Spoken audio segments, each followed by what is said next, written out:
선박에 오르기 위해서 저기 사다리가 놓여 있는 곳으로 갑니다. 선박의 방향을 변경하기 위한 타기도 보이고 선박의 외판에 긁힌 상처를 입은 곳이 제법 많네요. 선박에서 부두로 설치된 계단을 따라 선박에 오르고 제법 높네요. 낑낑대며 마침내 선박에 올라서 선박 위에서 부두 쪽으로 앞을 보니 시야가 탁 트입니다. 부두 바로 앞에 캠핑장이 있네요. 아직은 조성 중인가 본데 살짝 시설이 빈약해 보입니다. 언제나처럼 이 일 때려치우고 다른 먹고 살만한 일을 고민하면서 모험과 신비가 가득한 선박의 기관실로 향하고 역시 기관실에 들어서자마자 엄청난 경음의 기계 소음들과 기름 냄새들이 저를 반기네요. 큰 선박이라서 그런지 선박을 추진하는 프로펠러를 돌리기 위한 주기관도 엄청 크고 기관실도 엄청 넓습니다. 이 선박은 컨테이너를 최대 6,500개 정도 선적할 수 있는데 이 큰 선박이 6,500개의 컨테이너를 싣고 움직인다는 사실도 신기하고 이렇게 큰 디젤 기관이 작동을 해서 프로펠러를 돌리고 선박을 추진시킨다는 사실도 놀랍습니다. 주기관을 둘러보기 위해 조금씩 이동을 하고 작업자분들이 주기관의 여기저기 붙어서 이미 수리를 하고 계시네요.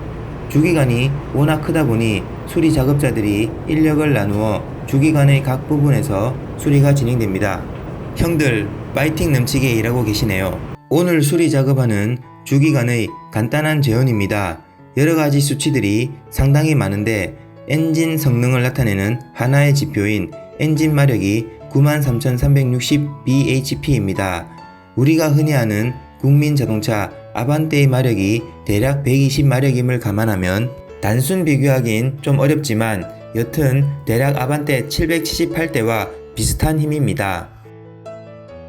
저도 고통스럽지만 이제 막 사회생활을 시작한 20대 중반 직딩의 열정과 패기로 직딩의 출장기 유튜브의 취지를 살려 아주 간단히만 말씀드리면 선박용 주기관은 디젤 기관을 사용하며 실린더 안으로 분사된 연료가 폭발할 때의 압력으로 피스톤을 아래로 밀면서 직선 왕복 운동을 하고 이 피스톤 왕복 운동이 소위 연조봉을 거쳐서 크랭크 샤프트에서 회전 운동을 하게 됩니다.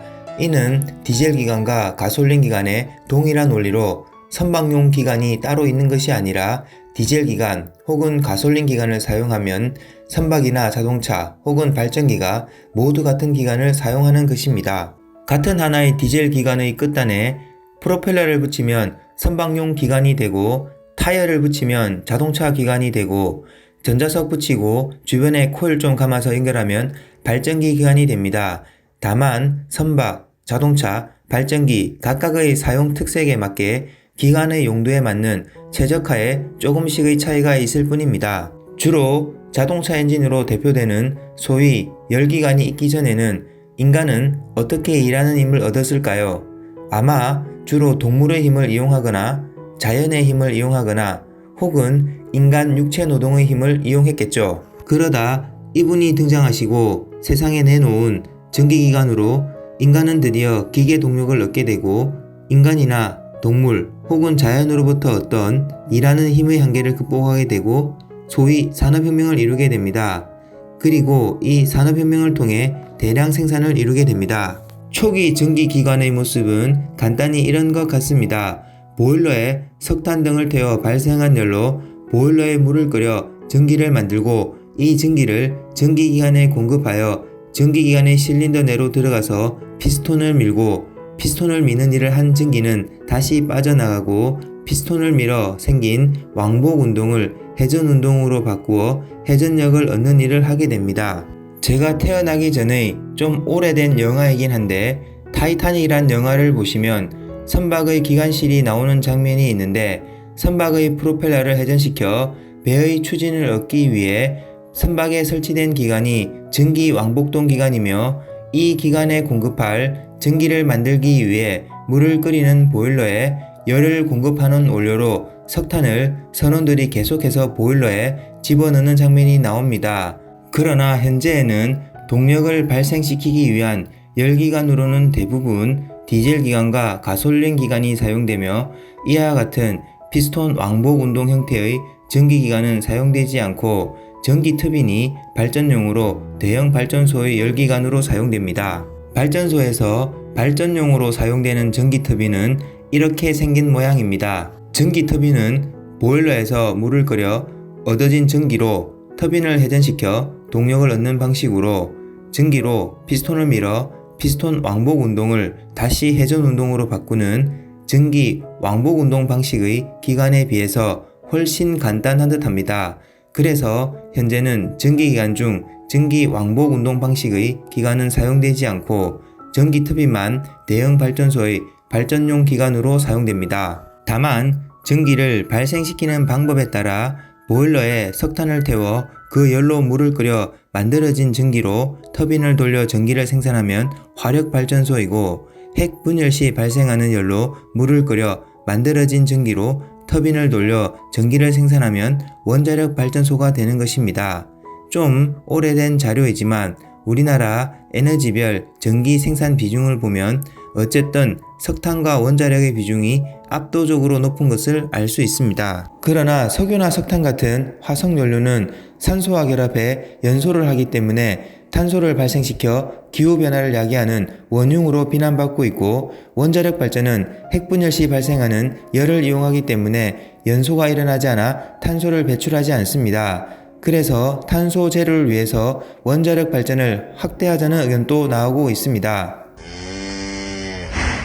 에이그 방이 왜 이래? 아유 날씨도 매서워라. 이 추운데 애들 고생이나 하는지 원. 글쎄다. 여보, 아버님 댁에 보일러 놔드려야겠어요. 보일러는 직관적으로 바로 이거죠. 다만 선박용 보일러는 훨씬 크고 전기를 만든다는 차이가 있네요. 보일러 화로 내에서 연소할 때 나는 불빛이 아주 영롱합니다. 보일러 내부가 궁금하실 수도 있어 마침 영상이 있어 보여드립니다. 이 보일러는 좀 작은 배의 작은 보일러긴 하나 내부는 비슷합니다. 아래에 소위 워터드럼이 있고 이 물이 파이프를 지나면서 열을 받아 끓으면서 전기로 변하고 상부의 스팀드럼을 통해서 파이프를 타고 전기가 필요한 장치로 이동하게 됩니다.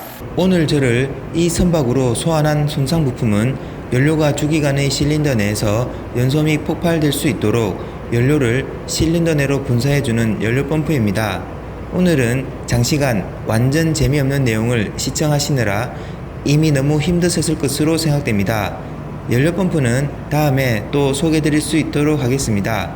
선박의 기관실에는 너무 신기한 것들이 많고 저도 아는 것이 부족해 시청자분들의 이해가 쉽도록 잘 말씀드리기 어렵네요.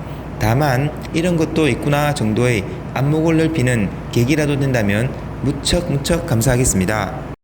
형들 파이팅 넘치게 작업하는 영상 좀 보시면서 이번 영상은 여기서 마치도록 하겠습니다. 지금까지 시청해주신 모든 분들께 감사 말씀드립니다. 더 좋은 영상으로 또 찾아뵙겠습니다. 감사합니다.